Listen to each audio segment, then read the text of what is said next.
Okay, break ನಂತರ ಮತ್ತೊಮ್ಮೆ big ಮಾರ್ನಿಂಗ್ಗೆ ಸ್ವಾಗತ. ಈಗಾಗಲೇ ಅಸಹಜ ಅಂದ್ರೆ ಅಸ್ವಾಭಾವಿಕ ಲೈಂಗಿಕ ವಿಚಾರಕ್ಕೆ ಸಂಬಂಧಪಟ್ಟಂತೆ ಸೂರಜ್ ರೇವಣ್ಣ ಅರೆಸ್ಟ್ ಆಗಿದ್ದಾರೆ. ಇಂದು ಸೂರಜ್ ರೇವಣ್ಣ ಆತನ ಜೊತೆಗೆ ಸಂತ್ರಸ್ತನಿಗೆ ಮೆಡಿಕಲ್ ಚೆಕಪ್ ಅನ್ನು ನಡೆಸಲಾಗುತ್ತೆ. ಬೋರಿಂಗ್ ಆಸ್ಪತ್ರೆಗೆ ಹಾಸನ ಪೊಲೀಸರು ಕೂಡ ಆಗಮಿಸಿದ್ದಾರೆ. ಕೆಲವೇ ಕ್ಷಣಗಳಲ್ಲಿ ಸಂತ್ರಸ್ತನಿಗೆ ಆರೋಗ್ಯ ತಪಾಸಣೆಯನ್ನ ನಡೆಸಲಾಗುತ್ತೆ. ಸಂತ್ರಸ್ತನ ಮನವಿ ಮೇರೆಗೆ ಬೋರಿಂಗ್ನಲ್ಲಿ ಹೆಲ್ತ್ ಚೆಕಪ್ ಅನ್ನ ನಡೆಸಲಾಗುತ್ತೆ. ಇದು ಇಲ್ಲಿ ಮೇನ್ ಆಗಿರುವಂಥದ್ದು. ಯಾಕೆ ಹಾಸನದಲ್ಲಿ ನಡೆಸಬಾರ್ದು, ಸಂತ್ರಸ್ತ ಯಾಕೆ ಬೆಂಗಳೂರಲ್ಲಿ ನಡೆಸಬೇಕು ಅಂತ ಹೇಳ್ಕೊಂಡು ಮನವಿಯನ್ನ ಮಾಡ್ಕೊಂಡಿದ್ದಾನೆ ನಾಗೇಂದ್ರ ಬಾಬು. ಇಲ್ಲಿ ಬಹಳ ಇಂಟ್ರೆಸ್ಟಿಂಗ್ ಸಂಗತಿ ಅಂತ ಹೇಳಿದ್ರೆ, ಕಂಪ್ಲೇಂಟ್ ಆಗಿರುವಂಥದ್ದು ಹಾಸನದ ಹೊಳೆನರಸೀಪುರದಲ್ಲಿ, ಅದ್ರ ಜೊತೆಗೆ ಅಲ್ಲಿ ಕಂಪ್ಲೇಂಟ್ ಕೇಸ್ ಆಗಿರುವಂಥದ್ದು ಅಲ್ಲೂ ಹಾಸ್ಪಿಟಲ್ ಚೆಕಪ್ ಮಾಡ್ಬೋದು. ಆದ್ರೆ ಸಂತ್ರಸ್ತ ಯಾಕೆ ಬೆಂಗಳೂರಲ್ಲೇ ಮಾಡಬೇಕು ಅಂತ ಮನವಿಯನ್ನ ಮಾಡ್ಕೊಂಡ. ಹಾಸನ ಅಂತಂದ್ರೆ ಎಚ್ ಡಿ ರೇವಣ್ಣ ಅಂದ್ರೆ ಹಾಸನ ಅನ್ನೋದು ಪ್ರತಿಯೊಬ್ಬರಿಗೂ ಕೂಡ ಗೊತ್ತಿರೋ ವಿಚಾರ. ಸೊ ಹಾಸನದಲ್ಲಿ ಪ್ರಭಾವ ಬೀರ್ಬಿಟ್ರೆ, ವೈದ್ಯರ ಮೂಲಕ ಏನಾದ್ರೂ ಅವರು ಪ್ರಭಾವವನ್ನು ಬೀರಿಸಿ ಏನಾದ್ರು ಸಮಸ್ಯೆ ಮಾಡಿಬಿಟ್ರೆ ಅನ್ನೋ ಆತಂಕದಿಂದ ಇದೇ ಒಂದು ರೀಸನ್ ಅನ್ನ ಕೊಟ್ಟಿರ್ತಾರೆ, ಬೇರೆ ಏನೂ ಇಲ್ಲ. ಹಾಗಾಗಿ ಬೋರಿಂಗ್ ಕರ್ಕೊಂಡ್ ಬಂದಿದ್ದಾರೆ. ಈಗ ನಮ್ಮ ಕ್ರೈಮ್ ರಿಪೋರ್ಟರ್ ನಾಗರಾಜ್ ಲೈವ್ ನಲ್ಲಿ ಜಾಯ್ನ್ ಆಗಿದ್ದಾರೆ. ನಾಗರಾಜ್, ನಿನ್ನೆವರೆಗೂ ಒಂದು, ಈಗ ಇವತ್ತಿನಿಂದ ಮತ್ತೊಂದು ಸುದ್ದಿಯನ್ನ ನೀವೀಗ ಫಾಲೋ ಮಾಡಬೇಕಾಗಿದೆ. ಬೋರಿಂಗ್ ಆಸ್ಪತ್ರೆ ರಾತ್ರಿ ಕರ್ಕೊಂಡ್ಬಂದು ಮೆಡಿಕಲ್ ಚೆಕಪ್ ಆಗಿದೆ. ಈ ಸಂದರ್ಭದಲ್ಲಿ ಅವರಿಗೆ ಯಾವ ರೀತಿಯಾಗಿ ಚೆಕಪ್ ಅನ್ನ ಮಾಡಲಾಗುತ್ತೆ, ಈ ಮೆಡಿಕಲ್ ರಿಪೋರ್ಟ್ ಏನಿದೆ, MLC ರಿಪೋರ್ಟ್ ಏನಿದೆ, ಈ ಪ್ರಕರಣದಲ್ಲಿ ಎಷ್ಟು ಇಂಪಾರ್ಟೆಂಟ್ ಆಗುತ್ತೆ ನಾಗರಾಜ್?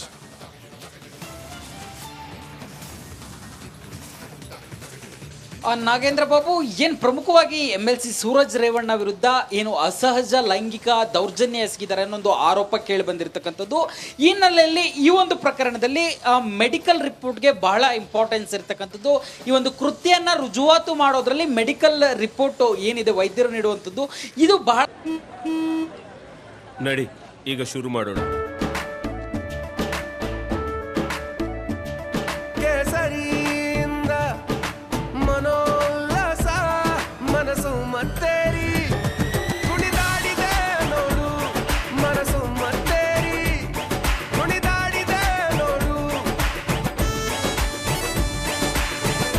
ಕ್ಷಣ ಕ್ಷಣವೂ ಆಚರಿಸಿ ಕೇಸರಿ ಹಬ್ಬ. ವಿಮಲ್ ಬಾಯಲ್ಲಿ ಹೇಳಿ ಕೇಸರಿ ಪ್ರಮುಖ ಪಾತ್ರವನ್ನ ವಹಿಸುತ್ತೆ ಅಂತೇಳಿ ತನಿಖಾಧಿಕಾರಿಗಳು ಹೇಳ್ತಾ ಇರ್ತಕ್ಕಂಥದ್ದು. ಇದಕ್ಕೆ ಪ್ರಮುಖ ಕಾರಣ ಏನಂದ್ರೆ, ಸಾಮಾನ್ಯವಾಗಿ 376 ಅತ್ಯಾಚಾರ ಆರೋಪದಲ್ಲಿ ಒಂದಷ್ಟು ಮಾಹಿತಿಯನ್ನ, ಒಂದಷ್ಟು ವೈದ್ಯಕೀಯ ಪರೀಕ್ಷೆಗಳನ್ನ ಮಾಡಲಾಗುತ್ತೆ. ಅದರಲ್ಲಿ ಪ್ಯೂಬಿಕ್ ಕಲೆಕ್ಟ್ ಮಾಡೋದಿರ್ಬೋದು, ಸ್ಪರ್ಮ್ ಕಲೆಕ್ಟ್ ಮಾಡೋದಿರ್ಬೋದು, ಅಥವಾ ಏನೋ ಅವರ ಒಂದು ನೇಲ್ ಸ್ಯಾಂಪಲ್ ತಗೊಳ್ಳೋದಿರ್ಬೋದು, ಅಥವಾ ಅವರ ಪ್ಯೂಬಿಕ್ ಏರ್ ಸ್ಯಾಂಪಲ್ ತಗೊಳ್ಳೋದಿರ್ಬೋದು.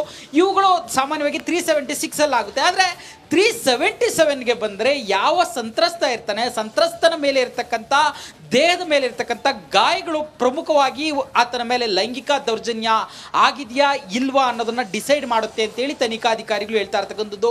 ಉದಾಹರಣೆಗೆ, ಆತನ ದೇಹದ ಮೇಲೆ ಗಾಯಗಳಾಗಿದ್ರೆ ಅವು ಎಷ್ಟು ದಿನಗಳ ಹಿಂದಿನ ಗಾಯಗಳು, ಇತ್ತೀಚೆಗೆ ಆಗಿರ್ತಕ್ಕಂಥದ್ದು, ಮತ್ತು ಯಾವ ಭಾಗದಲ್ಲಿ ಆತನ ಮೇಲೆ ಒಂದು ಗಾಯಗಳು ಆಗಿದ್ದಾವೆ, ಇವುಗಳನ್ನು ಅನಾಲಿಸಿಸ್ ಮಾಡಬೇಕಾಗುತ್ತೆ. ಜೊತೆಗೆ ಆ ಒಂದು ಗಾಯದ ಗುರುತು ಯಾವ ವಸ್ತುವಿನಿಂದ ಆಗಿದೆ, ಅಂದರೆ ಉಗುರಿಂದ ಕೆರೆದಿರ್ತಕ್ಕಂಥದ್ದು ಅಥವಾ ಅಲ್ಲಿನ ಗುರುತಿನಿಂದಾಗಿ ಒಂದು ಗಾಯ ಆಗಿರ್ತಕ್ಕಂಥದ್ದು, ಈ ಎಲ್ಲವನ್ನು ಡೀಟೇಲ್ಡ್ ಆಗಿ ಈ ಒಂದು 377 ಪ್ರಕರಣದಲ್ಲಿ ಅನಾಲಿಸಿಸ್ ಆಗುವಂಥದ್ದು. ಇದೇ ಒಂದು ರಿಪೋರ್ಟು ನ್ಯಾಯಾಲಯದಲ್ಲಿ ಯಾರು ಸಂತ್ರಸ್ತ ಇರ್ತಾನೆ, ಯಾರು ದೂರುದಾರ ಇರ್ತಾನೆ, ಆತನ ಮೇಲೆ ಒಂದು ಅಸಹಜ ಲೈಂಗಿಕ ದೌರ್ಜನ್ಯ ಆಗಿದೆಯಾ ಇಲ್ವಾ ಅನ್ನೋದನ್ನ ಬಹುಪಾಲು ಡಿಸೈಡ್ ಮಾಡ್ತವೆ ಅಂತೇಳಿ ಕಾನೂನು ವರ್ಗ